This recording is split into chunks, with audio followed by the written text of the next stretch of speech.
ಪಿತನ ಸುತನ ಮತ್ತು ಪವಿತ್ರಾತ್ಮರ ನಾಮದಲ್ಲೇ ಆಮೆನ್. ನಮ್ಮ ಪ್ರಭು ಯೇಸು ಕ್ರಿಸ್ತರ ಕೃಪಾವರವು ದೇವರ ಪ್ರೀತಿಯು ಪವಿತ್ರಾತ್ಮರ ಅನ್ಯೋನ್ಯತೆಯು ನಿಮ್ಮೆಲ್ಲರೊಡನೆ ಇರಲೇ. ನಿಮ್ಮ ಆತ್ಮದೊಡನೆ ಇರಲಿ.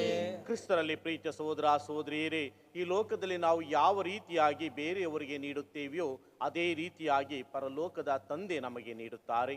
ನಾವು ಯಾವ ಅಳತೆಯಲ್ಲಿ ಪರರಿಗೆ ನೀಡುತ್ತೇವೆಯೋ ಅದೇ ಅಳತೆಯಲ್ಲಿ ನಮಗೆ ಹಿಂತಿರುಗಿಸುತ್ತಾರೆ.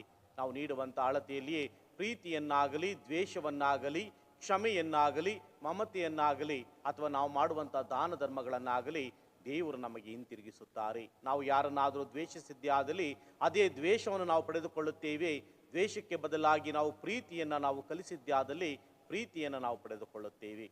ಆದರೆ ಈ ಲೋಕದಲ್ಲಿ ನಾವು ಬದುಕಿರುವಾಗ ಮುಯಿಗೆ ಮುಯಿ ಎಂಬಂತೆ ಬದುಕಿದ್ದೇವೆ. ಬೇರೆಯವರು ಮಾಡಿರುವಂಥ ತಪ್ಪುಗಳಿಗೆ ಅವರನ್ನು ಹಿಂಸಿಸುತ್ತಾ ದ್ವೇಷವನ್ನು ಸಾರಿದ್ದೇವೆ. ಪ್ರೀತಿಗೆ ಬದಲಾಗಿ ಅವರನ್ನು ಶತ್ರುಗಳಂತೆ ಕಂಡಿದ್ದೇವೆ. ಈ ಎಲ್ಲ ತಪ್ಪುಗಳಿಗೆ ದೇವರಲ್ಲಿ ಕ್ಷಮೆಯನ್ನು ಯಾಚಿಸೋಣ. ಈ ತಪಸ್ಸು ಕಾಲದಲ್ಲಿ ನಾವು ಮತ್ತೆ ಪ್ರೀತಿಯನ್ನು ಕಲಿತುಕೊಳ್ಳುವುದಕ್ಕಾಗಿ ದೇವರಲ್ಲಿ ಭಿನ್ನಯಿಸೋಣ. ನಾವು ಮಾಡಿರುವ ತಪ್ಪುಗಳಿಗೆ ದೇವರಲ್ಲಿ ಕ್ಷಮೆಯನ್ನು ಯಾಚಿಸುತ್ತಾ ಈ ದಿವ್ಯ ಬಲಿಪೂಜೆಯನ್ನು ಯೋಗ್ಯರಾಗಿ ಭಾಗವಹಿಸಲು ನಮ್ಮನ್ನು ನಾವು ಸಿದ್ಧ ಮಾಡಿಕೊಳ್ಳೋಣ.